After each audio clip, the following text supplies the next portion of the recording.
ಸಹಕಾರ ಸೇ ಸಮೃದ್ಧಿ ಈ ಒಂದು ವಿಷಯವಾಗಿ ಕೇಂದ್ರ ಸರ್ಕಾರ 5 ವರ್ಷ ಸಹಕಾರ ಸಚಿವಾಲಯವನ್ನು ಪ್ರಾರಂಭ ಮಾಡಿ 5 ವರ್ಷ ಆಗಿರೋ ನಿಟ್ಟಿನಲ್ಲಿ ಇಡೀ ದೇಶದಲ್ಲೇ ಈ ಒಂದು ಕಾರ್ಯಕ್ರಮ ಆಯೋಜನೆ ಮಾಡಿ ನಮ್ಮ ರಾಜ್ಯದಲ್ಲಿ ಮತ್ತು ನಮ್ಮ ಜಿಲ್ಲೆಯಲ್ಲಿ ಇವತ್ತಿನ ದಿವಸ ನಮ್ಮ ಮುಳಬಾಗಿಲು ತಾಲೂಕಿನ ನಮ್ಮ TAPSMS ಸೊಸೈಟಿನಲ್ಲಿ ಎಲ್ಲ ಸಹಕಾರ ಸಂಘಗಳ ಆಶ್ರಯದಲ್ಲಿ ನಮ್ಮ ಸಹಕಾರಿ ಮಹಾಮಂಡಳಿ ಒಂದು ನೇತೃತ್ವದಲ್ಲಿ ನಮ್ಮ ಸಂಘದ ಅಧ್ಯಕ್ಷರಾದ ಮತ್ತು ಕೋಲಾರದ ಶಾಸಕರಾದ ನಮ್ಮ ಕೊತ್ತೂರು ಮಂಜಣ್ಣವರ ಅಧ್ಯಕ್ಷತೆಯಲ್ಲಿ ನಡೀತಾ ಇದೆ. ನಮ್ಮ ಕೊತ್ತೂರು ಮಂಜಣ್ಣವರೇ ಮತ್ತು ನಮ್ಮ DCC ಬ್ಯಾಂಕ್ ನಿರ್ದೇಶಕರು, ಸಹಕಾರಿ ಯೂನಿಯನ್ ನಿರ್ದೇಶಕರಾದ ರಘುಪತಣ್ಣವರೇ ಮತ್ತು ನಮ್ಮ ಸಹಕಾರಿ ಯೂನಿಯನ್ ಮತ್ತೊಬ್ಬ ನಿರ್ದೇಶಕರಾದ ಲಕ್ಷ್ಮೀನಾರಾಯಣರವರೇ ಮತ್ತು ನಮ್ಮ ಉಪಾಧ್ಯಕ್ಷರಾದ ಸುಧಾ ಮೇಡಮ್ ಅವರೇ ಮತ್ತು ಎಲ್ಲ ನಿರ್ದೇಶಕರೇ ಮತ್ತು ರೈತ ವರ್ಗದವರೇ ಮತ್ತು ನಮ್ಮ ಸಿಬ್ಬಂದಿ ವರ್ಗದವರೇ, ಸಹಕಾರ ಸೇ ಸಮೃದ್ಧಿ ಇವತ್ತಿನ ದಿವಸ ಕೇಂದ್ರ ಸರ್ಕಾರ ಆ ಒಂದು ಹೆಸರನ್ನು ಇಟ್ಕೊಂಡು ಇವತ್ತು ಈ ಯೋಜನೆಯನ್ನು ಬರೀ ಕೇವಲ 5 ವರ್ಷಗಳಲ್ಲಷ್ಟೇ ಸಚಿವಾಲಯ ಪ್ರಾರಂಭ ಮಾಡಿದೆ. ಅವರೆಲ್ಲ ಕಾರ್ಯಕ್ರಮಗಳನ್ನ ಸುಮ್ಮನೆ ಆಯೋಜನೆ ಮಾಡೋದಿಲ್ಲ. ಯಾವುದೇ ಒಂದು ಸರ್ಕಾರ ಆಗಲಿ, ಯಾವುದೇ ಒಂದು ಪ್ರತಿನಿಧಿಗಳು ಅವರ ರಾಜಕೀಯ ಉದ್ದೇಶ ಮತ್ತು ಜನರನ್ನು ಓಲೈಸ್ಕೊಳ್ಳೋ ಉದ್ದೇಶದಿಂದನೇ ಮಾಡ್ತಾರೆ. ದೇಶದ ಬೆನ್ನೆಲುಬು ರೈತರು ಉದ್ಧಾರ ಆದ್ರೇ ದೇಶ ಉದ್ಧಾರ ಆಗೋದು.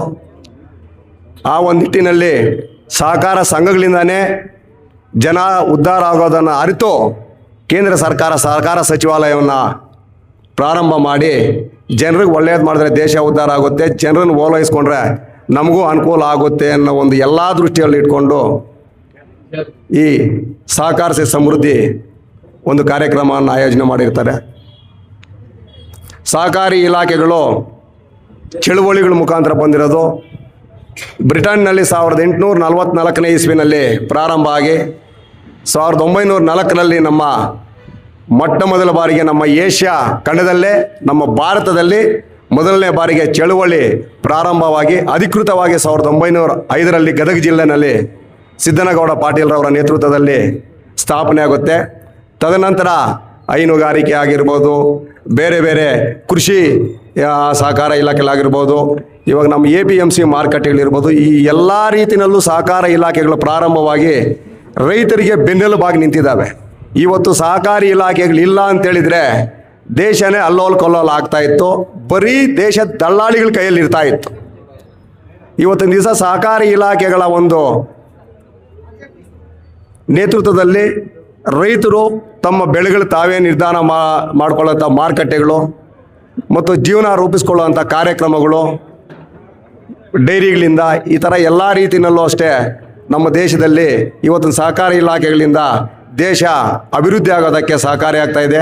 ಆ ಒಂದು ನಿಟ್ಟಿನಲ್ಲಿ ನಮ್ಮ ಕರ್ನಾಟಕದಲ್ಲಿ ನಮ್ಮ ದೇಶದಲ್ಲಿ ಕುರಿಯನ್ ಅವರು ಮೊದಲಿಗೆ ಹೈನುಗಾರಿಕೆ ಸ್ಥಾಪನೆ ಮಾಡಿ ಅಮೂಲ್ ಯೋಜನೆಯಲ್ಲಿ ಪ್ರಾರಂಭ ಮಾಡಿದ್ಮೇಲೆ ಇಡೀ ದೇಶನೇ ಇವತ್ತು ಕುರಿಯನ್ ಅವ್ರನ್ನ ದಿನನಿತ್ಯ ನೆನೆಸ್ಕೊಳ್ಳೋ ರೀತಿಯಲ್ಲಿ ಸಹಕಾರಿ ಸಂಘಗಳು ನೇತೃತ್ವ ವಹಿಸಿ ಇವತ್ತು ದೇಶದ ಅಭಿವೃದ್ಧಿಗೆ ಸಹಕಾರಿಯಾಗಿದೆ. ಆ ಒಂದು ನಿಟ್ಟಿನಲ್ಲಿ ನಮ್ಮ ಕರ್ನಾಟಕದಲ್ಲಿ ನಮ್ಮ ಕೋಲಾರ ಜಿಲ್ಲೆಯವರಾದಂತಹ ನಮ್ಮ ಮಾಜಿ ಕೇಂದ್ರ ಸಚಿವರಾದಂತಹ MV ಕೃಷ್ಣಪ್ಪನವರು ಈ ಸಂದರ್ಭದಲ್ಲಿ ನಾವು ನೆನೆಸ್ಕೋಬೇಕು. ಇವತ್ತು ಜಿಲ್ಲೆನೇ ಹೈನುಗಾರಿಕೆ ಪಿತಾಮಹ ಅಂತೇಳಿ ಅವ್ರನ್ನೂ ಸಹ ನೆನೆಸ್ಕೊಳ್ಳೋ ಅಂಥ ಸಂದರ್ಭ. ಈ ಒಂದು ನಮ್ಮ TAPSMS ಕಟ್ಟಡದ ರೂವಾರಿಗಳು ಈ ಆಸ್ತಿ ಕರ್ನಾಟಕದಲ್ಲೇ ನಂಬರ್ 2ನೇ ಸ್ಥಾನ ಪಡೆದಿರೋದಕ್ಕೆ ಕಾರಣಕರ್ತರು MV ಕೃಷ್ಣಪ್ಪರವರು, ನಮ್ಮ ಜಿಲ್ಲೆಯವರು, ಸಹಕಾರಿ ದುಡಿಯರು, ರಾಜ್ಯ ಕಂಡಂಥ ನಾಯಕರು ಅಂತ ಹೇಳ್ಕೊಳ್ಳೋದು ನಮಗೆಲ್ಲ ಹೆಮ್ಮೆ ಅನಿಸುತ್ತೆ. ಇವತ್ತಿನ ದಿವಸ ನಮ್ಮ TAPSMSಲ್ಲಿ ಏನು ಇವತ್ತು ಸಹಕಾರ ಸೇ ಸೇವ್ ಈ ಕಾರ್ಯಕ್ರಮದಲ್ಲಿ ನಮ್ಮಲ್ಲಿ ಯಶಸ್ವಿನಿ ಕಾರ್ಡ್ಗಳು ನಮ್ಮ ಅಧ್ಯಕ್ಷರ ಒಂದು ನೇತೃತ್ವದಲ್ಲಿ 5 ವರ್ಷದಿಂದ ಏನು 2021-22ರಲ್ಲಿ ನಮ್ಮ ಆಡಳಿತ ಮಂಡಳಿ ಜಾರಿಗೆ ಬಂತು. ಇವತ್ತಿನವರೆಗೂ ನಮ್ಮಲ್ಲಿ ಯಾರೆಲ್ಲ ರೈತರು ನಮ್ಮ ಮುಳಬಾಗಿಲು ತಾಲೂಕಿನಲ್ಲಿ ಸದಸ್ಯರಿದ್ದಾರೆ ಎಲ್ಲರಿಗೂ ನಮ್ಮ ಅಧ್ಯಕ್ಷರು ಉಚಿತವಾಗಿ ಯಶಸ್ವಿನಿ ಕಾರ್ಡ್ಗಳನ್ನು ನೀಡಿ ಆ ಒಂದು ಯಶಸ್ವಿನಿ ಕಾರ್ಡ್ಗಳ ಮುಖಾಂತರ ಸುಮಾರು 106 ಜನಕ್ಕೆ ದಾರಿದೀಪವಾಗಿ ಅವರೇ ವೈಯಕ್ತಿಕವಾಗಿ ಕೈಯಿಂದ ಲಕ್ಷಾಂತರ ರೂಪಾಯಿ ಕಟ್ಬಿಟ್ಟು ಅವ್ರಿಗೆಲ್ಲ ಯಶಸ್ವಿನಿ ಕಾರ್ಡ್ಗಳನ್ನ ನೀಡಿ ಇವತ್ತು 6ನೇ ವರ್ಷಕ್ಕೆ ಕಾಲಿಡ್ತಾ ಇದ್ದೀವಿ. ಇವತ್ತಿಗೂ ಸಹ ಅವರೇ ಕೈಲಿಂದ ಕಟ್ಟಿ ಎಲ್ಲರಿಗೂ ಉಚಿತವಾಗಿ ಯಶಸ್ವಿನಿ ಕಾರ್ಡ್ಗಳು ನೀಡ್ತಾ ಇದೆ. ಗೊಬ್ಬರಗಳು ನಾವು ತಿಳ್ಕೋಬೇಕು, ಗೊಬ್ಬರಗಳು ಹೆಚ್ಚಾಗಿ ಉಪಯೋಗಿಸಿ ಅಂತೇಳಲ್ಲ, ಆದರೆ ಮಿತವಾಗಿ ಬಳಸಿ ನಮ್ಮ ಫಲವತ್ತತೆಯನ್ನು ಕಾಪಾಡಿ. ಆದರೆ ನಾವಿಲ್ಲಿ TAPCMS ಅಲ್ಲಿ 2021-22ಕ್ಕೆ ನಾವು ಅಧಿಕಾರ ಬರೋಕ್ಕೆ ಮುಂಚೆ ಇಲ್ಲಿ ಆಚೆಗಡೆ ಏನು ರೇಟ್ಗಳಿತ್ತು ಗೊಬ್ಬರ ಯಾವ ಥರ ಡಿಮ್ಯಾಂಡ್ ಕ್ರಿಯೇಟ್ ಮಾಡ್ತಾಯಿದ್ರು, ಇಲ್ಲಿ ನಾವು ಏನೇ ಸೇವೆ ಮಾಡ್ತಾ ಇದ್ದೀವಿ, ಯಾವ ಥರ ಸೇವೆ ಮಾಡ್ಬೋದು ಅನ್ನೋದಕ್ಕೆ ನಮ್ಮ ಒಂದು ಆಡಳಿತ ಮಂಡಳ ಅತ್ಯುತ್ತಮವಾಗಿ ನಮ್ಮ ಎಲ್ಲ ಸಿಬ್ಬಂದಿ ವರ್ಗದವ್ರ ಜೊತೆ ಕೆಲಸ ಮಾಡ್ತಾ ಇರೋದು. ಈ ಸಹಕಾರಿ ಸಂಘದ ಉದ್ದೇಶಗಳು ಮತ್ತು ನಾವು ಏನು ಸರ್ವೀಸು ಸೇವೆ ಮಾಡ್ಬೋದು ಜನರಿಗೆ, ರೈತರಿಗೆ, ಅಭಿವೃದ್ಧಿಗೆ ಅನ್ನೋದಕ್ಕಷ್ಟೇ ನಾನು ಹೇಳ್ತಾ ಇದ್ದೀನಿ. ನಾವೇ ಅಂತಲ್ಲ, ಯಾರು ಬೇಕಾದರೂ ಸಹಕಾರಿ ಸಂಘಗಳನ್ನ ಉಪಯೋಗಿಸ್ಕೊಳ್ಳೋದಕ್ಕೆ, ಅಭಿವೃದ್ಧಿ ಮಾಡೋದಕ್ಕೆ ಅವಕಾಶ ಇದೆ. ಪ್ರತಿಯೊಬ್ಬರು ದಯವಿಟ್ಟು ಇನ್ನೊಂದು ಮನವಿ, ಸಹಕಾರಿ ಸಂಘಗಳನ್ನ ಬರೀ ಬಲಾಢ್ಯರು, ಇವಾಗ DCC ಬ್ಯಾಂಕ್ ಇರ್ಬೋದು, ನಮ್ಮ ಬೇರೆ ಸಹಕಾರಿ ಬ್ಯಾಂಕ್ಗಳು ಎಲ್ಲ, ನಮ್ಮ DCC ಬ್ಯಾಂಕ್ ಅತಿ ಹೆಚ್ಚಾಗಿ ನಮ್ಮ ಕಣ್ಣಿಗೆ ಕಾಣಿಸುತ್ತೆ. ಯಾಕಂದರೆ 0% ಬಡ್ಡಿನಲ್ಲಿ ಕೊಡ್ತಾ ಇದ್ರು, ಇವಾಗ 3-5% ಶೂನ್ಯ ಬಡ್ಡಿದಲ್ಲಿ ಕೊಡ್ತಾರೆ.